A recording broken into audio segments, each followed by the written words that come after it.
All right, guys. Hopefully we're live now. Sorry for the technical delays there. We just had to get on the same build here and get on the same course. But welcome to the HB official live stream. I'm Keith, the community manager here at HB Studios, and I'm joined by Jordan. He is the game designer. How are you, sir? Good, thanks. I'm doing good. How are you today? Pretty good, pretty good. So we're here at the Tall Palms Golf Club. Mm-hmm. Some spectacular designer built this one. I wonder who that could be. I don't know. Someone very modest, I would expect. Not very quite humble sure. person. Yes. So, got some questions for you today. We'll just we'll go through those. If you want to just start off, maybe you could let us know what your role there is at HB. And Yeah. So I'm the designer on the golf club right now. There's four of us. There are four designers in the studio. We all are on different projects. So I'm on the golf club. There's another person who works on, our rugby games, and another person who does, we all do different things. But basically, what we do for our given project is we look at how does the player, the people watching this, people who play our game, how do they interact with the game, and what are the goals and what are the rules that govern the play that you partake in when you're running this game. All right, I'm letting it fly off the tee there. Oh boy! Heading towards the beach. Oh jeez, here. you weren't kidding Not with a this good wind time. earlier. And I'm in the Wow. bunker. It just took me into the bunker there. Yeah, that wasn't quite good. All right, so in the interest of time there, since we had some struggles getting through, we're not gonna go turn-based for today. We'll just keep moving along, but let me get some questions for you. Sure thing. All right, so first question was from Drew Pack. He has, is the ability to use search filters in the works? For example, filter by themes or real courses when you go to search for a course? Or, what do you think about being able to do something like that? So, as the game designer, I noticed there was a lot of questions on the forums, specifically relating to are we going to see this? Is this feature in the works? When is this feature coming? And I can't really give people answers for those. So, just to kind of get ahead of that, for most of those questions, I'll be able to talk about what I think about them, how I think they're important, or how I think they're going to, they would affect how the game is played. So I'll talk about that a little bit. But I won't be able to give anybody any answers on, you're going to see this in the next update, or you're going to see this in 2 weeks. It's not; those aren't the answers that I'll be able to give. Sure.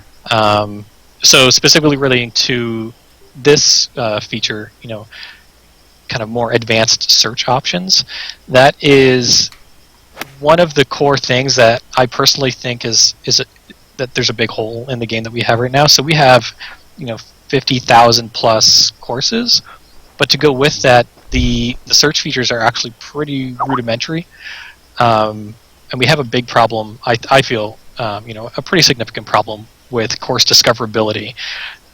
So there are a few things that we're trying to do to address that. But ultimately, what we want is for people to find the courses that they want to play themselves. So you could say okay, this course is, we have the rating system, and that kind of gives you an idea of which courses are good, which courses are not so good on a general level. But a course that you think is good is not necessarily the same course, or the course that you like is not necessarily the thing that I like.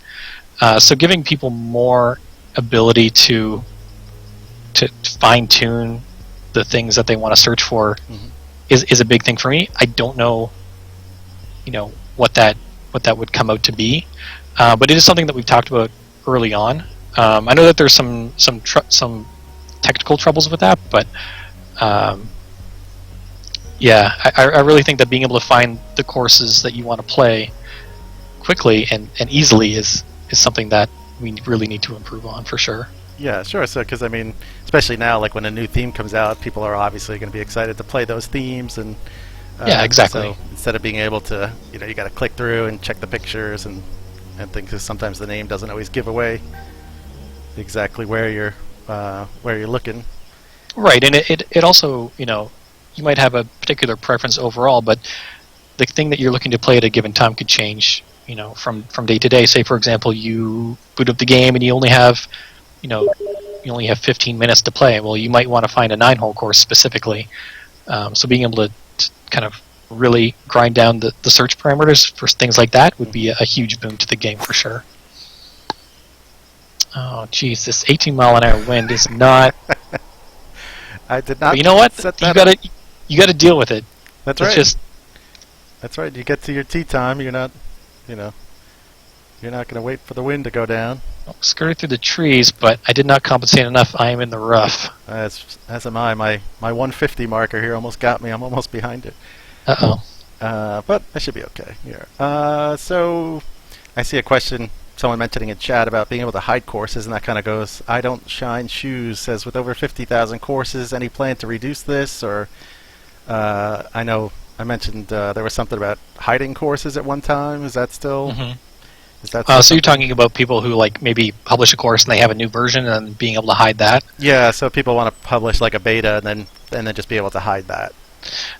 Doing something like, I think that's something that would be a better fit is, for me personally, what I would think would be a better fit is being able to kind of semi-publish a course. So say, for example, being able to put up a course and say, here, this is the one that I'm working on right now, and you can go check it out and give me your feedback. And, and that kind of gives, a very specific purpose to that feature, where it's, it's for people who are, part of a community of some kind, whether it be on our forums or, TGC tours or any other kind of place where they, people discuss course creation, and giving them that very directed focus of like, okay, these are like, this is a way to access my beta courses that I'm building, and then, I can go somewhere on our forums and say like, hey, go play this course. It's on my profile. And then get some feedback for that, and I can tweak it until I'm happy with it, and then finally hit publish. And then once that's published, that's the live version. And then of course, anytime that you play a beta version of a course, it wouldn't, there would be no effect on your handicap. There would be no saving of ghosts or anything like that. It's purely for like a beta test purpose. That would be the solution that, like, just thinking through it right now in my head, that would be the solution that I think would fit best. But I do understand what this person is talking about, of like, like, as I mentioned, and as they mentioned, there's 50,000 courses on the game. I know. It's become a little bit daunting to sift through. And I think instead of removing things, because you can never be too sure of like, well, there might be one person who this is their favorite course. You don't want to, even though this is the course maybe you made, and you feel that you don't want it up there anymore. Is it fair to take it away just because you made it, you don't want it, but somebody else might really enjoy it? Like, exactly. There's a question to that that I don't have the answer to. And also, how do stats play into it? I know I've said it before, but if my only hole-in-one was on one of your courses and you said, I don't like this course anymore, you just deleted it, would I lose my hole-in-one? I'd be pretty bummed out if it was my only one. Alright, I bogeyed that one. Yeah, I am not doing too hot today, so I think I mentioned to you earlier, but I've been out of practice. I just got back from I was gone for a week, so that's my excuse. Yeah, I'll work with that. Yeah, sure. A little rusty. And you get to see a course you've never seen before, and the winds are out of control. To be honest, this is the first time that I've played a full course in this theme, because the theme just came out. We only just got the official courses for it kind of finalized just right beforehand. So since I was gone last week, I didn't have a chance to give anything in this theme a play. It's really nice. I really like the cerulean blue waters. And, it's awesome. Yeah. The really high saturation on the grass is great.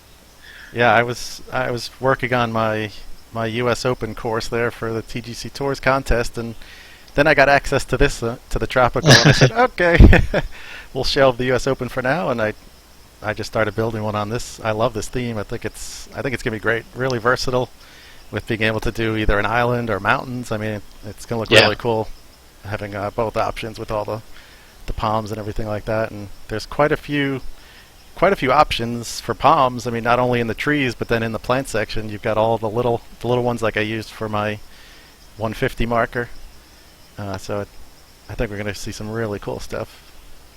Yeah, the undergrowth on any of these themes really adds to the feeling of the courses, I find, as opposed to having a bunch of trees with a big gap between the ground and the treetops.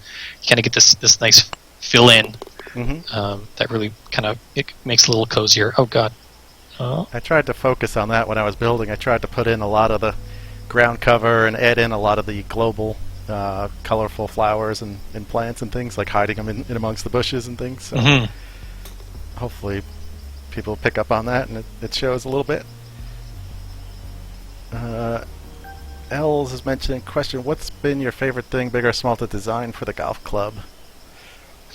My favorite thing to design for the golf club? Let's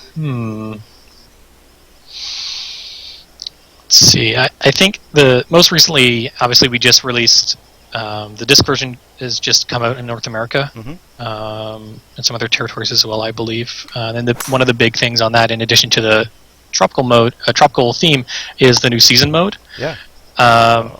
So coming up with like the systems behind what the season mode was a good challenge for me, because we knew that we wanted to have some kind of single player kind of like progression mode that still fits with what the golf club has been so far, because we needed something. If you're putting a box on a shelf, then you need something to keep people's time without, you need to give someone the meat and potatoes if they're not going to go online.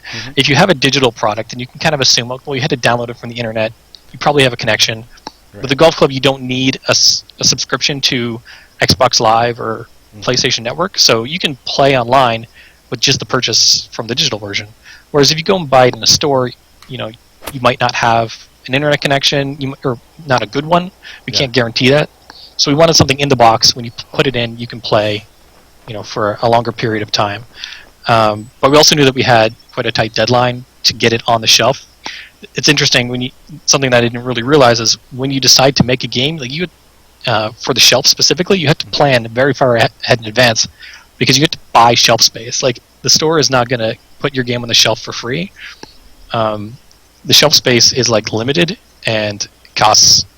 There's a cost associated with it, and I'm assuming that the stuff that's at eye level is probably more expensive than the stuff that's by that kind of stuff. So probably, we had slots booked, or our publisher Maximum Games. I'm assuming that they had slots booked, things like that. So we had a very tight, very strict schedule for when we had to have these features in and ready. So designing around those restrictions of, okay, we know we want to have a career mode, we know we want to have something that you can play for a long period of time, feel like you're getting somewhere with it, but we also have to we have all these ideas for what we want to put into it, but how do we fit that into the time that we have? So I think that we made a good balance. There's definitely a lot of things I talked a bit on the stream that I did before, but there are definitely a lot of things, as with anything that we put in the game, that we want to keep on improving and adding to. But getting the season mode to where it was now was probably the most interesting challenge that I've had so far. Yeah, I've played through, I think I'm into the second season and maybe into the third event or so, but I think it's a lot of fun so far. It's pretty cool. I mean, the better players, I'm not saying I'm one of the better players, but I think they'll definitely easily win through maybe the first or second season, but then it's definitely been ramping up. I mean, I kind of blew through the first season, winning those, and then the second season, I think I tied for first in the first event. So I was like, all right, so that's cool. So it definitely adds to it as well. I know there were a few questions on the forums and so on, and Jim mentions here, what do you think about maybe having the chance to play against the AI opponents, or I mean, could you ever see that, like having sort of a turn-based against AI opponents, although they're not really putting in actual shots, so how would that work? Right, so that's the thing that I mean when I'm saying, like, we had a very grand design, and then we had to fit it into, what are the things that you absolutely need to make this work? What are the goals that we want to achieve with this mode, and what do we need to achieve it? So part of that was the way that we do competition, which is you have named players on the leaderboards, which have they have skill levels, and they have kind of personalities that go with them, and those personalities will follow you through your career as you go. But you're right, you don't see them. They're not teeing up with you. Mm-hmm. You're not seeing their shots as you go. That was one of those things that was in the original plan, and that is actually one of the reasons that that's one of the reasons that all of the courses in the season mode are official courses, and that's also where the handicap system comes into play. So when you play a course in season mode, we need to know what is a good score to put on a player who's in the beginning season versus what's a good score to put on a player at the end season for a given course. So if you put an amateur player on Littlebrook Manor, you can say, okay, Littlebrook Manor is a par 70 course, so you can kind of try to guess what they should score in an amateur. But then if you put them on, a lot harder course, say like Toddington or something like that, and if you don't have a reference for how hard that course should be, it's not going to make any sense. So that's where the handicap system comes into play, is that not only does the handicap system allow people to kind of even out the playing field between each other, it also allows us to get a reference for how challenging each of the courses are, and then we can build on that for things like the simplified version of these AI opponents. So the answer is I don't. Like I said, I can't give you an idea of if it's coming or when it's coming or if we're going to do it. I would love it if we could have that in and make it a lot more grand, and so you can see these people and put faces to names that are on the board. Whether or not, like, obviously when you think of AI opponents, you think of a computer algorithm that's making a decision on what shot it's going to make next. But something that we considered, which I think would be way more interesting, would be to basically crowdsource our AI. So every course that has a handicap rating has a certain number of plays on it. Everybody knows that you need to have 200 plays on a course to get a handicap rating. So what that means is there's 200 rounds worth of shots that we could actually pull from and build a round from. So obviously you have to do it hole by hole, something like that, but we toyed with that idea of, could we build an AI opponent using shots that real people have previously made? So you get a number and you say, okay, well, for this round we want this person to shoot this number for their, you can do it backwards, right? Because we can plan it ahead if we want to. So you can do it backwards. You say, okay, we want this person to shoot 75 for this round. So you can go back and you can figure, okay, well, you don't want people shooting a bunch of hole-in-ones and a bunch of triple bogeys to get out that, to make that mathematically work. So there's an algorithm that you could figure out where did the shots gain and lose across the course, and we can use that. You can say, okay, well, on this hole they shoot 4. On this hole they shoot a 3, and you could kind of build, and you find ghosts where on this hole, Jim Jam shot a 4, and on that hole Keith shot a 3, and you can kind of put those together. So that would be kind of neat. There's some some obviously big challenges there of how do you reconcile wind. Like if the shot where Jim Jam made a 4 was in wind like this, 15 mile an hour, and when you shot a 3, it was 0. Is that going to be a problem? So that could that's kind of that's the solution that I would like to look at. Nice. But nice bird. So going to the season mode, is the person playing, does their handicap have any effect on, do you know that? Does it have any effect on the scores that they see by the AI players? No, so when you're playing, you are building onto your handicap, but your handicap does not have an effect in the mode itself. Oh my goodness. So, like you said, when you played the club level, like the very first mode, like it was, you just blew it, like you decimated it. It was just super, and that's by design. Like we wanted to obviously give people who are putting in the game for the first time kind of a nice, easy intro into it. We also, second of all, you'll notice that on that first season, it only has 5 events, or sorry, 5 rounds. And that coincidentally is just enough to give you a handicap. so that first one is obviously an intro one, gives you an introduction into the structure of the mode. Mm-hmm. It gives you an introduction into the mechanics of the game if you have never played before. Mm-hmm. Yeah, sure. And it gives you a handicap right off the bat if that's the first thing that you do. As you go through, I saw, I think it was on a press website. I'm not sure which one. Goodness, I'm hacking away. But it was an article about season mode, and someone had asked why. I was kind of hoping that this would be a career mode where you build up your golfer. You'd get stats or something like that. And obviously, that's not what the golf club is about. It's never been what the golf club is about. Mm-hmm. And I didn't answer, but my response to that would be, as you play through career mode, your golfer will get better. You might just have to play enough for you to gain the skills to make the golfer better. So it's almost kind of like behind the scenes that it's happening. It's not you're just actually getting better. Yeah, exactly. You're getting better as you play. So by the time you come out of it, you can go and pick up any other person's controller from any other game, and you can play just as well as you did by the end of your season or of your career, because you did that yourself. You didn't have to level up. You didn't have to grind. It's all about your performance. Right. All right. I'm making a mess here. Oh boy. There's a bogey. All right. So let's see what else we got here. I think you're doing much better than me, so don't worry about it. We each only have one birdie, though, so we could look at it that way, say who makes the most birdies. Let's see.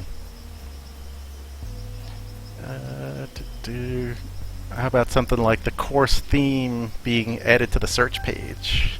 What do you think about that? So that kind of relates back to the earlier question of being able to filter by more criteria.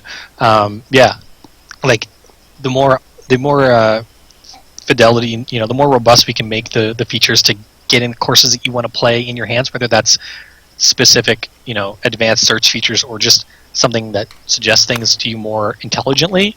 I think that is definitely a huge pillar that we need to reinforce quite a bit.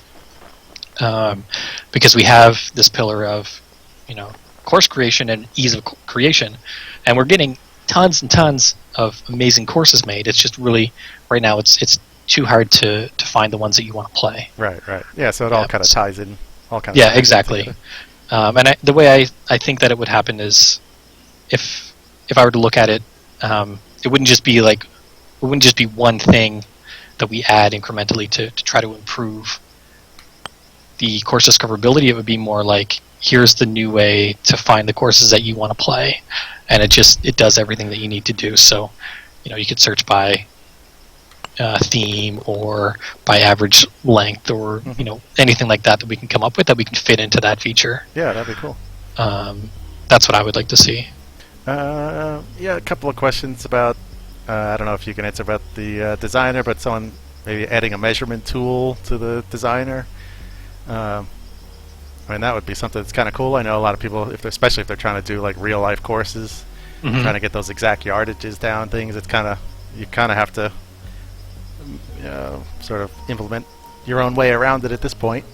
I mean, that's probably something more for Paul to talk about, but.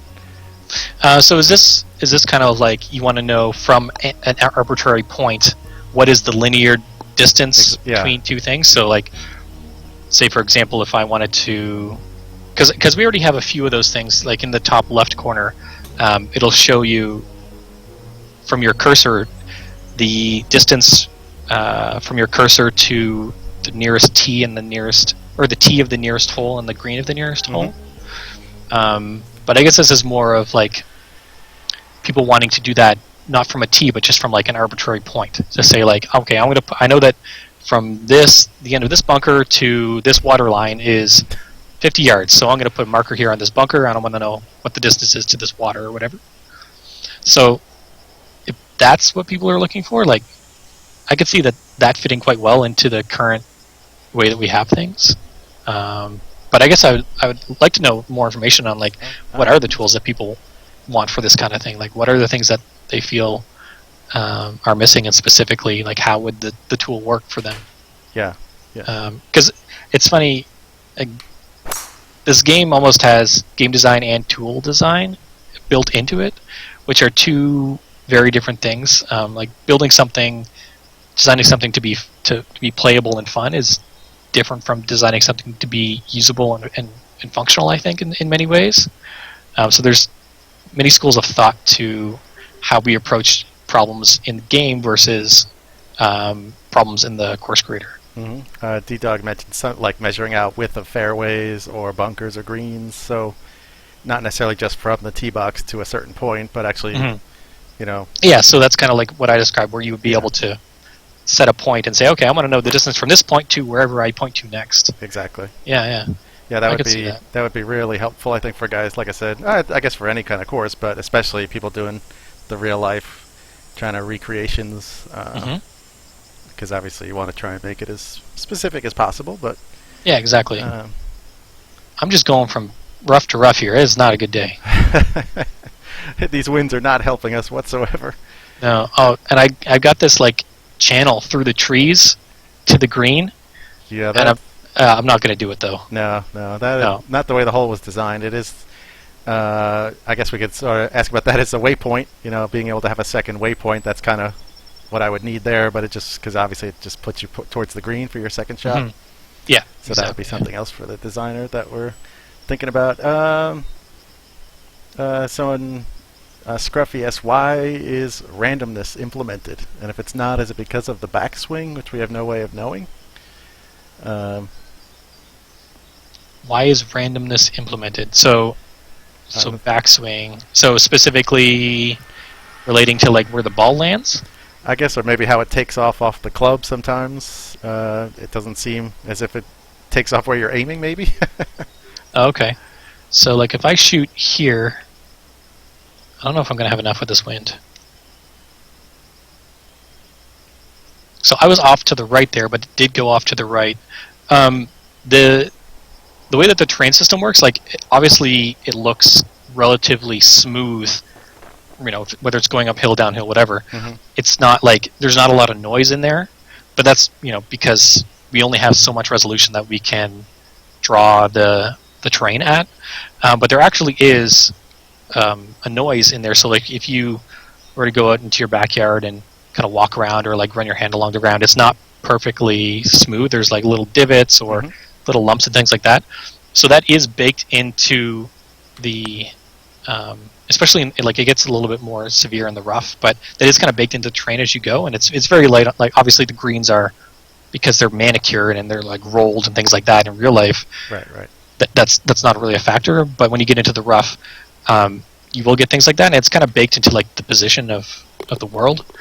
So that could have an effect on it. You'll also get effects on left and right lies. So if the ball is above your feet or below your feet.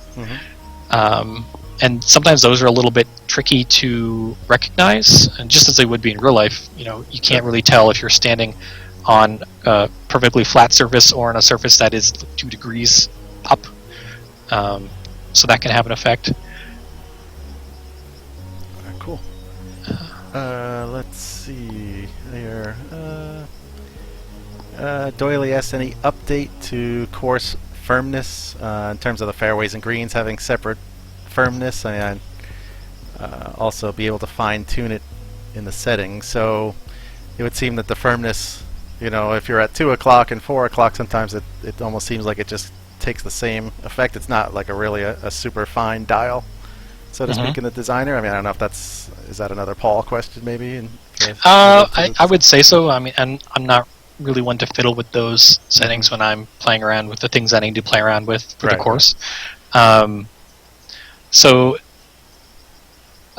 or was he asking like, because right now it's just you can set it to like medium, like there's like 3 or 4 or 5 settings, right? Right. So was he maybe asking like being able to do it like a full range of like halfway in between firm and medium firm or whatever it is? Right. So I think what happens, sorry, I didn't mean to cut you off there. What happens is, I think if you're on, say you're at 12 o'clock on that dial, and it's going to say medium, and say, if you move it to 1 o'clock, there may not be really any difference. Even though you've moved a little bit, it's still just considered medium as opposed to slightly more than just medium. Right. That's a good question. I'm not sure how the physics system Goodness.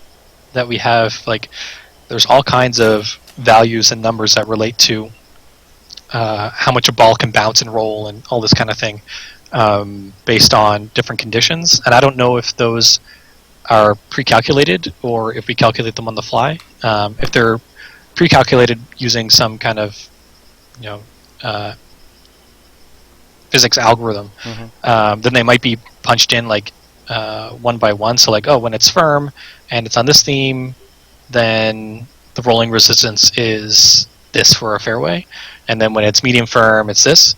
So if that's the case, it might be kind of a challenge to get them. Well, I guess you could just lerp between them. But I'd be interested to know what would the desired effect be to change between like that granularly. Is it that you're looking to recreate the exact feel of a course that you've played in real life, or is it that you want to or is it that you want to kind of mess with the expectations of the person that's going to play your course for the first time? I'd be really interested to know, like, what's the end goal there for wanting to change that, so, you know, very granularly. Yeah, I think from my feeling of what I think they're saying is, and kind of what I think too, is just to be able to give more opportunities instead of just having, you know, firm or medium and firm. You know, so you could kind of get a middle ground, so be able to change. You know, have more options. Basically, I think that's the idea. Okay. I'm busy talking here instead of trying to make my. Oh boy, this hole was a mess. I'm seeing some new spots on my course here I haven't seen before. All right. Fusion was saying it's because medium firmness you can stick it no problem, and then you get firmness and it rolls off the back. So there's kind of no, I guess, sort of no middle ground. I see. Okay. So I guess that kind of goes back to also being able to separate out the fairway and the green firmness. So you could have firm fairways, firm and fast, but then have the greens be more receptive. Right. Because a lot of times if the greens are firm, then you almost have to land the ball short in the fairway and have it roll up. Otherwise, you're pretty much just chipping off from the back of the green every time. Yeah, I could see how that would really change how you think about designing a course in addition to, you know, or playing a course.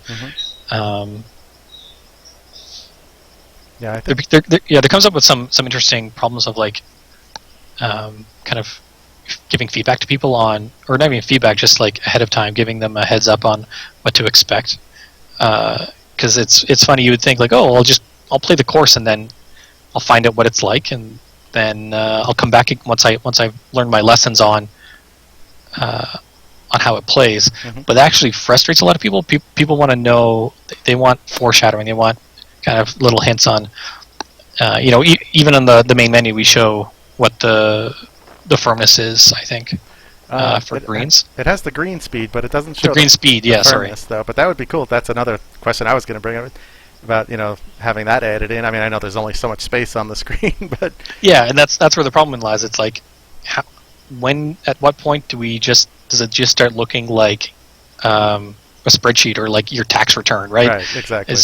Information overload, and how do we smartly give people that information so that they're going to look at it and recognize it and realize what it's meant for,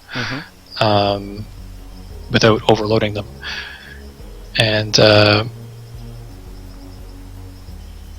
yeah, sorry, I'm just trying to think about this shot here. No, that's okay. That's okay. I'll look through some more chat. I mean, someone Fender Bender 12. How many more themes are possible to come up with for the future?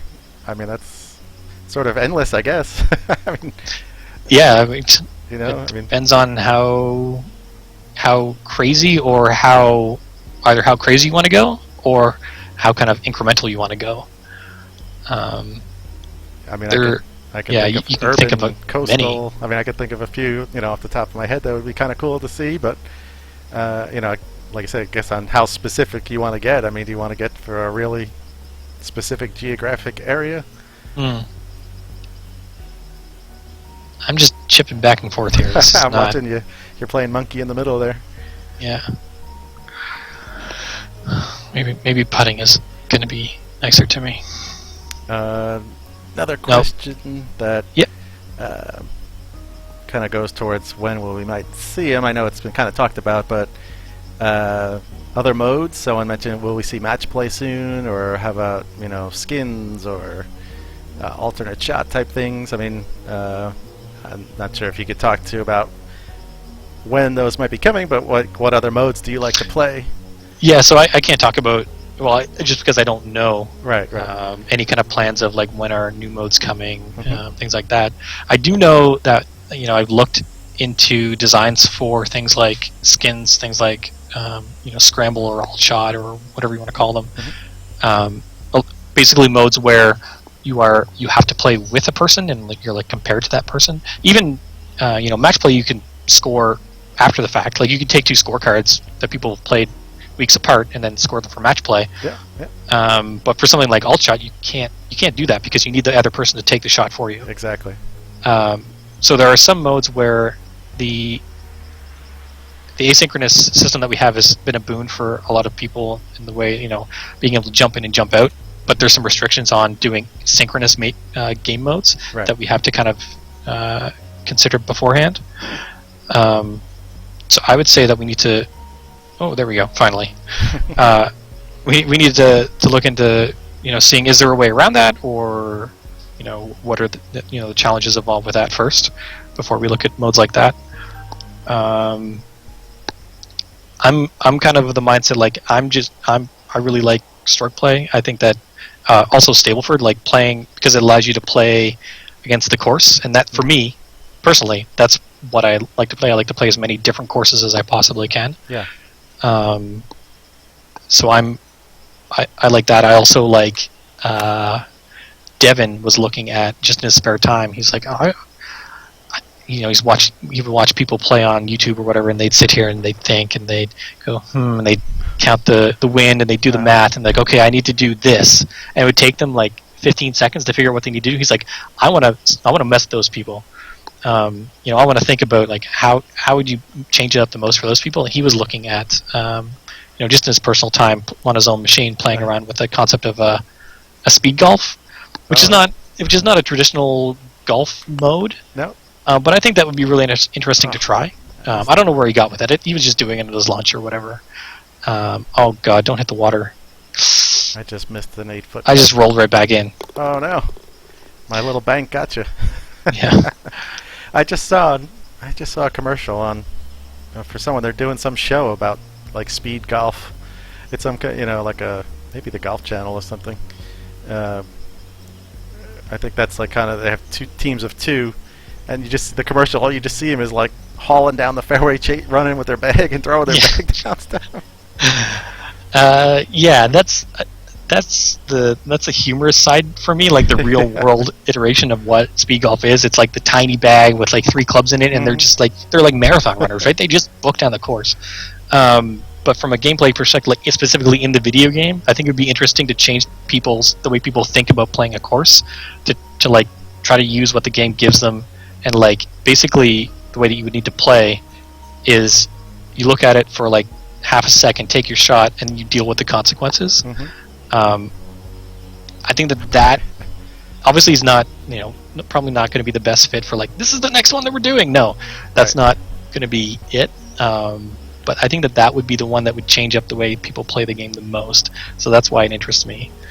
Yeah, you could have some kind of system, like a mode where you have time factors in with your score. So yeah, I think that's how it works in real life. I think so. Obviously, they have to run the entire course, so it's a big factor. But I think it's every minute is an extra stroke in real life. This hole is going to play nasty here with this wind, because you can actually get to the green if you can draw it around the trees, but this wind I don't think is going to allow us to do that. So I'm just going to go down to an iron here and drop it right in the fairway if I can. I wonder. I'm just going to crank. Oh God. You know what? Let's see what happens. I think I'm going to... stop. Okay. Where are you? I just stayed on the edge of the fairway there. You know what? I'm doing so bad already. I'm just going to see what happens if I try to get around this tree. Go for it. I kind of designed this one so you sort of have to aim towards the water and then draw it back. So if you don't draw it, you're in for a little surprise there. Yeah. I got into the trees here. Uh-oh. I might be able to get out though. I'm just on the inside of the tree line. Han TG says, please don't start changing this game into TW. No, I don't think that's going to happen. No. All right. So No, I don't think we can do that anymore. no. It's RM now. Yeah. Oh, right. Plus, I mean, obviously I was a huge fan of the game before I started here, but I just absolutely love the foundation of what this game is built on. And so I'd like to see it stay that way. Let's see. Jay Cawthon04, any info on reverse angle views? So, for example, looking back towards the golfer from where the ball is going to land. Have you seen any, or could you see any modes or cameras like that? So part of the May update is going to be a new screen that we're replacing the stats screen with. So normally from the main menu you go to stats and it will say like gameplay stats, course stats, history and handicap. So what we're looking at doing for the next update is golfer profile screen. So it still has all those stats in it, but now you'll be able to access other people's profiles. And in addition to that, there's going to be replay mode. Mm-hmm. So like if I go, like right now we have a great replay system where I can hit the pause button and go back and watch one of my shots or watch one of your shots. Right. But if I want to see one of your shots again, I have to like find the round that you played here, load it up, and then like it's a whole mess. Mm-hmm. Or if I want to find a shot if I want to find the shot that I made again, it's practically impossible. Like it's just very, very frustrating. So the replay system allows you, the replay save system allows you to go in and favorite one of your own replays. Say like, oh wow, I just made a hole in one. I'm going to save that, and it's going to go in my profile, and anybody can come and look at that. Something that is not in there now. I will not say that it's coming, but it's in the design. Yeah. Was the ability to, in addition to saving a replay, is when you're watching it, switch what the camera angle is.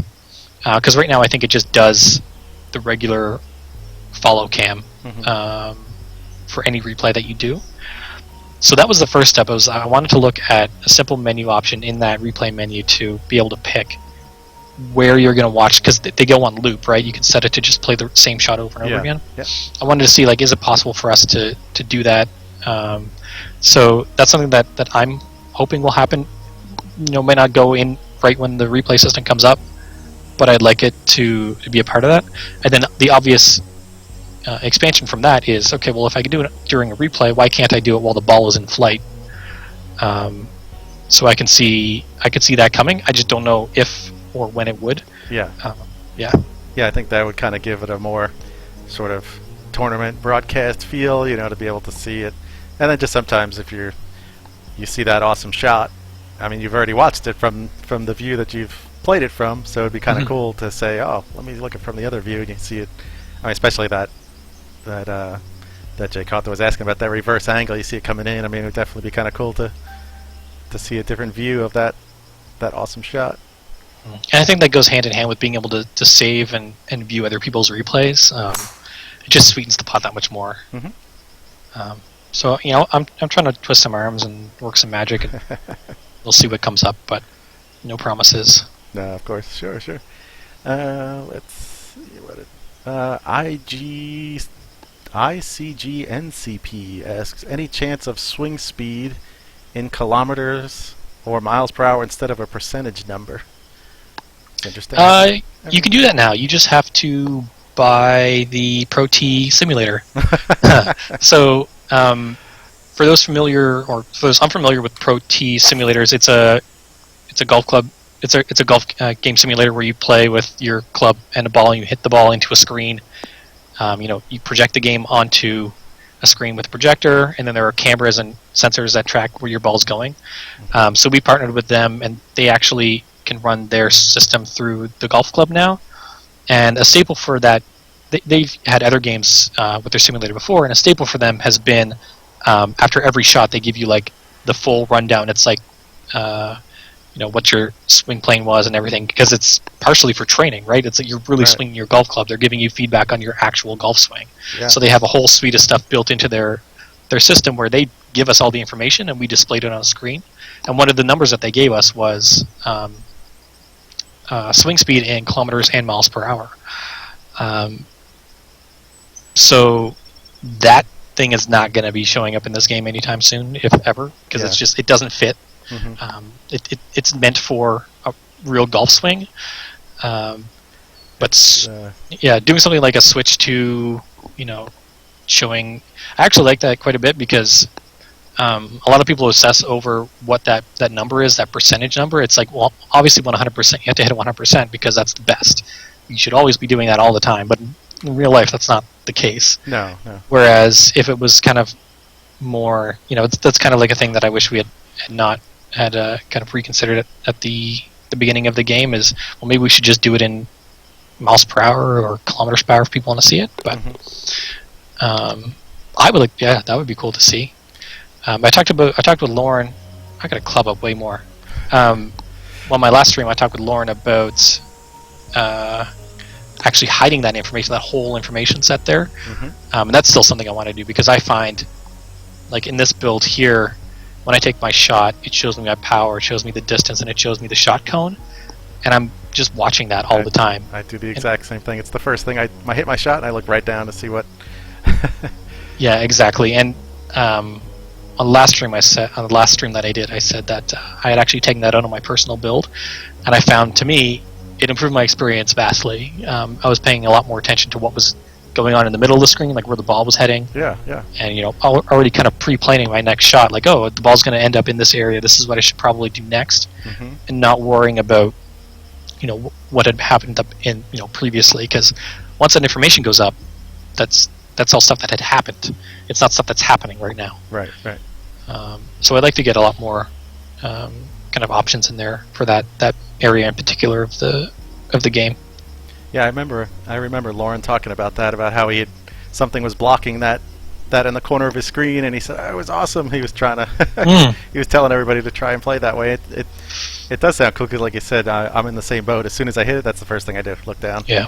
What did I do in the cone? What percentage did I hit? But speaking of the simulator, though, any luck? I know Anthony said you guys are going to wait for the play to finish up at next door or something. Yeah. So HP Studios is in a theater, like a theater where they put on plays. So we own the building, but like we rent out the space, or donate it, I'm not sure, to different productions of plays. So like they've done, I think they've done like Alice in Wonderland or something. Like they've done all kinds of different little plays here. So we need that space to fit the simulator in. We try to fit it like right here where I am, and there's actually a bunch of behind me. There's like a fenced in. I'm up on a platform. It's kind of fenced in so you don't fall off, but it's all glass. So we decided maybe it wasn't the best idea to have people up here swinging golf clubs and golf balls flying around. Yeah. So it's a huge thing. It's like we had this big enclosure for it. So yeah, we need to move it, and I think it's going to be moving like in a month or so. Nice. Everyone's itching to get their hands on it. They just want to play around with it. Yeah. Yeah, I think if people go to the HB Studios website, I think you guys have some pictures. I think there are pictures up of various parts of the studio, so they can kind of behind the scenes. I know there's some shots of like a lounge area and things. I know I had seen those pictures. And I think you guys had a picture of, isn't it on the website, of kind of like the workstations and everything, or kind of an overview. So yeah, if people wanted to see that, they could go there and check it out. Yeah, definitely check that out. You can get a kind of an idea of where we are right now. There's also some pictures on our Twitter account, on the Golf Club Twitter account, with Anthony like holding part of the Pro T system. I saw that. Yeah, it's pretty neat. All right, couple of getting some love in the chat for my course here, so thank you guys. Appreciate that. Yeah, it's very nice, except for the parts where you hit the water. Unfortunately, I can't control the wind, but. Or you can't control how poorly I'm playing either, so that's all right. I've had a couple of snowmen I saw in the tropical theme. That's not allowed. It's too warm for that. Yeah. Oh. I finally made a putt. Hollywood had said, "Oh, it's nice to see the devs actually miss 10-foot putts also." He misses them many times. Oh, yeah. It's just everybody does. Because they're watching me, so they're seeing me miss some putts. But I played too bad. +1 in this win. I I'll take that. I think my best was a -6 or -7 yesterday when I was playing. Back to a question here. Driver T says, any new items planned for the course designer, such as houses or flags or brushes? I mean, I don't know if you... I don't have any information for you on that. How about... unfortunately. Let's reroute the question and say, what would you like to see? Do you ever play around with the designer at all? I do a little bit, but it's mostly from the perspective of the tools, more so than seeing what I can get out of it. Yeah. So yeah, for me, what I'd like to see from the designer is just making it kind of more user friendly. But in terms of like stuff, we have the cart paths coming in. I actually play with that tool quite a bit. I really like it. It looks cool. Yeah, that's working out great. I know OB was coming in. Yep, that's that could be added in. I remember, I think Paul had posted a message saying that he was looking at ways to change how you can select brushes, so it's not just one giant looping scroll. So yeah, so we were looking at more of a grid, I think. That would be cool. Yeah, and that would just make it way more inviting, to, like way easier to use those tools. Because most of our tools use the brush system, so that would be a huge addition. A lot of people ask, and that's something that I would like to, that I like seeing in other games as well, is like being able to do your own brushes and things like that. But there is like a very specific technical issue with that, where we then have to reconcile, like, okay, well, you made this custom brush and you built a thing with it, but nobody else has it. So how do you get that to them? And does that, is that going to increase the size of the downloads and things like that? Right. Yeah, last week Anthony and I spoke about that because we were talking about cart paths, and I said I noticed you can take the waypoints and you kind of move them to make turns into your cart paths. So I said, would that be a system that could be implemented to fairway brushes or whatever brushes? But I was just thinking fairways. So you could just kind of take the waypoints and move them out, and then just create a closed loop of fairway, and that's how you create your fairway. And that's he did talk about that, saying that would incrementally increase the size of the courses because of the way the courses, I guess, get drawn out. It's just kind of giving a set of directions or instructions on how to build them out. So it would make it, it would change everything really for how it gets built. And I think that's one of the cool parts. I mean, obviously, bigger the course files, the lot longer it would take to load and everything else. So sure yeah, exactly. It plays into everything there. Okay. We sort of went to, but I Don't Chan Choose also had another question about what mode is the handicap system a foundation of if it's not for the seasons mode. But you kind of touched on that. It does actually play into the seasons mode. Yeah, it's a very integral part to the seasons mode. Just maybe not in the way that people thought it would be when we said it was. Right. So the just for people who may not have caught it earlier, Sure. The way that the components that you play against in the season mode work is that we actually use the handicap plays, the handicap data for the course to decide what is a reasonable score for the golfers to get in season mode. Sorry, I just made a 38 footer. Oh, nice. I had to give a little fist bump there. Let's see. Oh, okay. Here I got one. Got an interesting one here from I never know how to pronounce the name. Mick Boga. It says, what is your take that the tours, so for example TGC Tours has obviously a very large component of players, that they skew the handicap rating of the courses they visit. So you see a lot. So I guess the idea being that people who play TGC Tours are probably on the better end of the spectrum of people who play the game. I can speak for myself. I built the Hunter Meadows course, and when the PGA Tour visited that, the designer left crying because the leaders were shooting -72. Right. So I mean, they just absolutely destroyed my course. So it's going to make the course seem extremely easy when you have 200, 300, 400 plays over a course of 4 rounds, and people are just destroying that course. So now when you have someone with a lesser handicap, they're going to come into it, and the course is going to say, "Oh, this is really easy," because you've had so many plays of people just pounding that course. So I guess that's kind of Yeah, so it's skewed. So this is actually a problem that this is a very good question. I saw this question on the forums, and I was very happy that this person, somebody asked the question. This is actually something that we've been investigating since before the new year, because what we noticed was we weren't really happy with how courses were getting rated based on the perceived, or like what we felt they should be getting rated, the system. Now, obviously, the quick answer is, well, why don't you just go and fix them? Well, we can't do that for every course forever, so we have to fix the problem. We can't fix the symptom. So what was happening was, in this case, it's TGC tours, but we were getting people who were what we say is self-selecting. So people who are good at the game are going to pick courses that they feel are going to give them a challenge, that are going to be quite hard, and people who are not so good at the game are going to try to go for the easier courses. And what ends up happening is, the trend that we found was really good players are playing the harder courses, so those courses are getting ratings that are easier than they should be, because you don't have the poorer players evening it out. Right. The courses, like Little Brook Manor gets a lot of plays from new players. It's like the majority of people who start the game play that course first. So obviously the majority of the rounds are not going to be the best. So that course is actually getting rated harder than it should be. So we looked at this, and we banged our heads against it, and then we realized we already have the answer built into the game, and that is the handicap system. So I'm not sure if it's live. I think it is live now. I have a blog post that's going to go up. We're changing how we evaluate a course to get a handicap rating.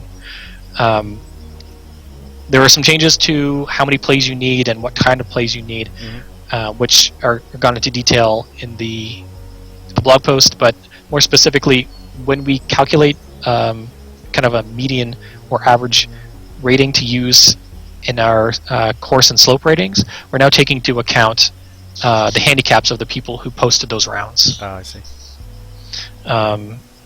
So keep an eye out for the blog post going up. There's some fun graphs and a lot of some math and things like that in there for people who are extra keen on how that stuff works.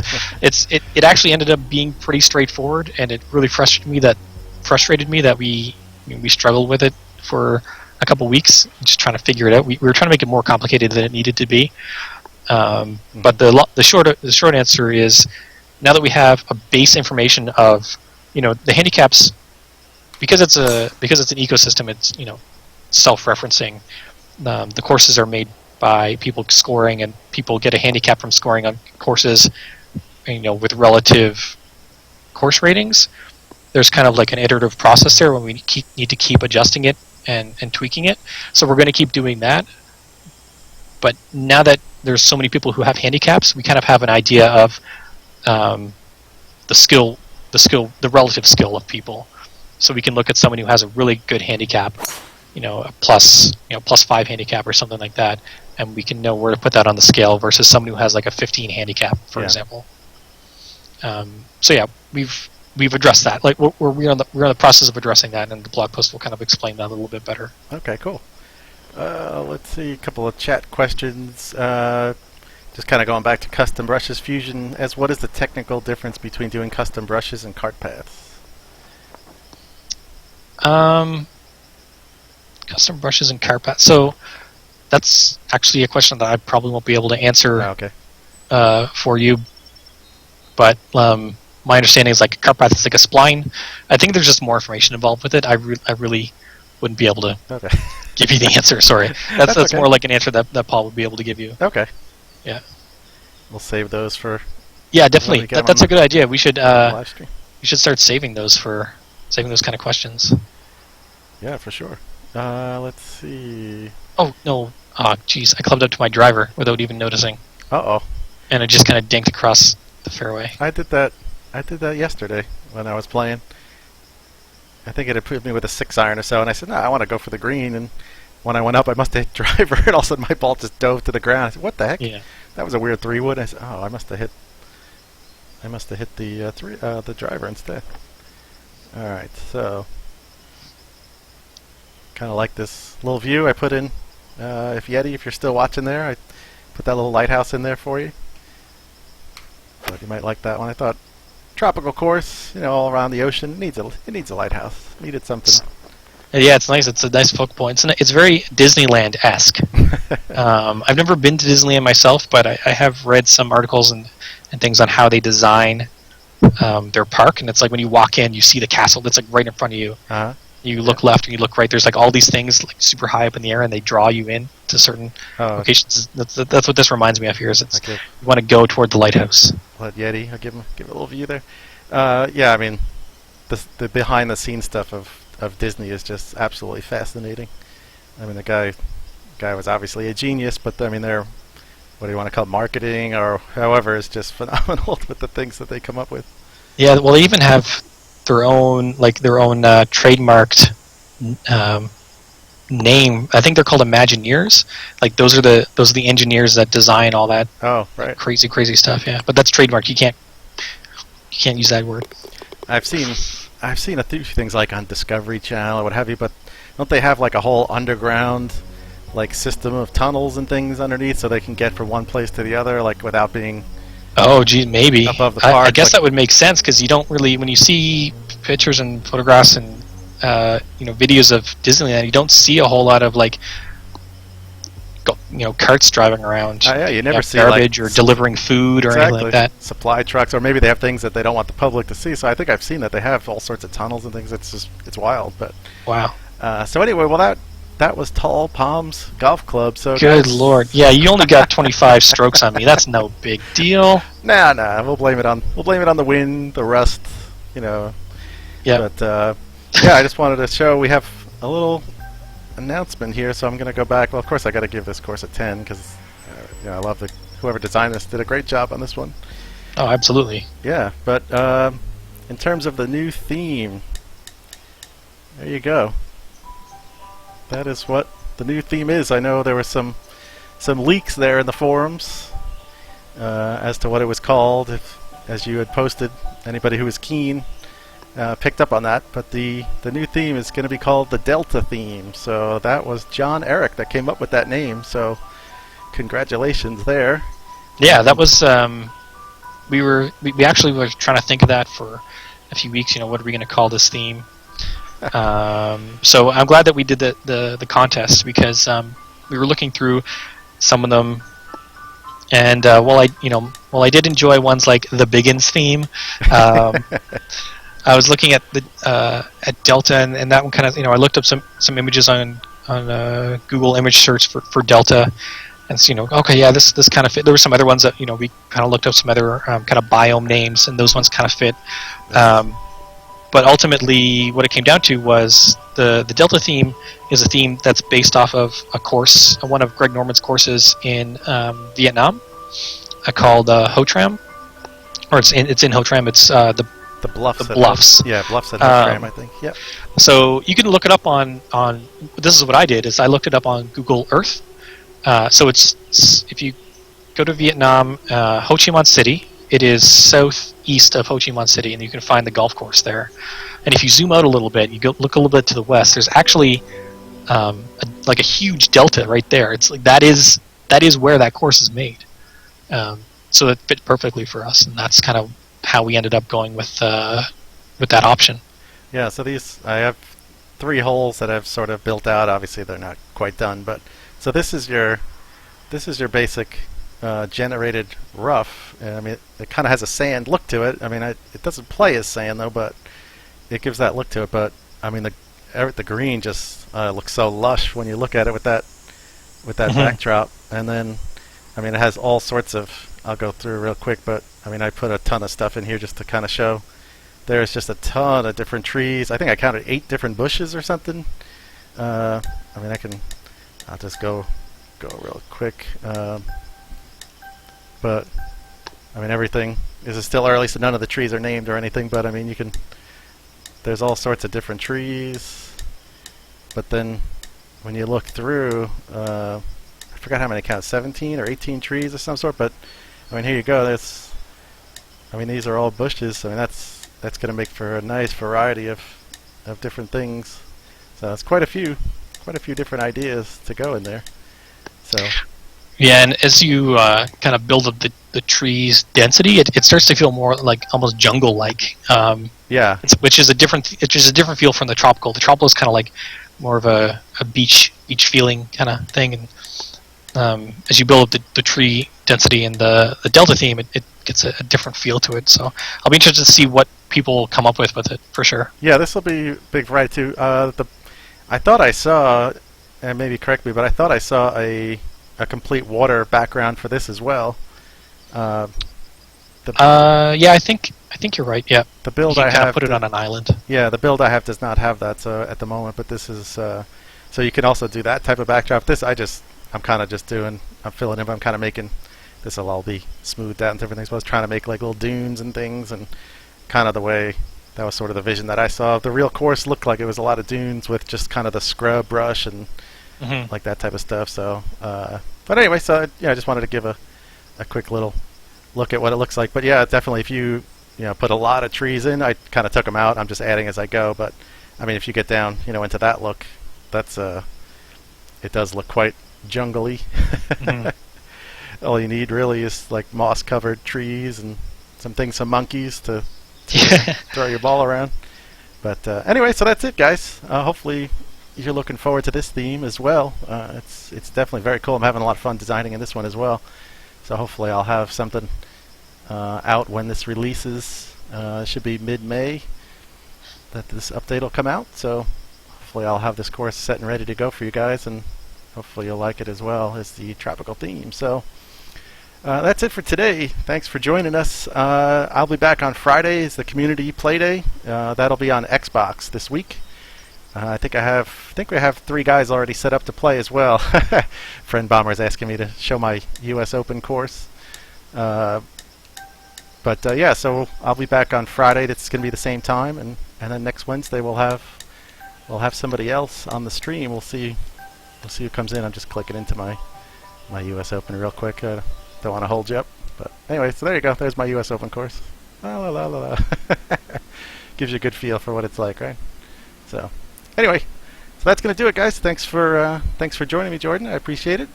Yeah, thanks a lot for hosting, and thanks everyone for stopping by. Yeah, we definitely appreciate all the feedback from the community and everything. It's been great, and seeing a lot of new people, especially on the Facebook and Twitter and things. I'm seeing a lot of new people showing their box, the cover box from the retail version. So that's always cool. That's really exciting for us. Is like being able to go and actually we can't go into the store and see it because it sold out the other day. But I heard seeing pictures of it, on store shelves is really exciting for us. Yeah, definitely. That's pretty cool. So cool. So thanks a lot, guys, and we'll see you soon. See ya. Bye.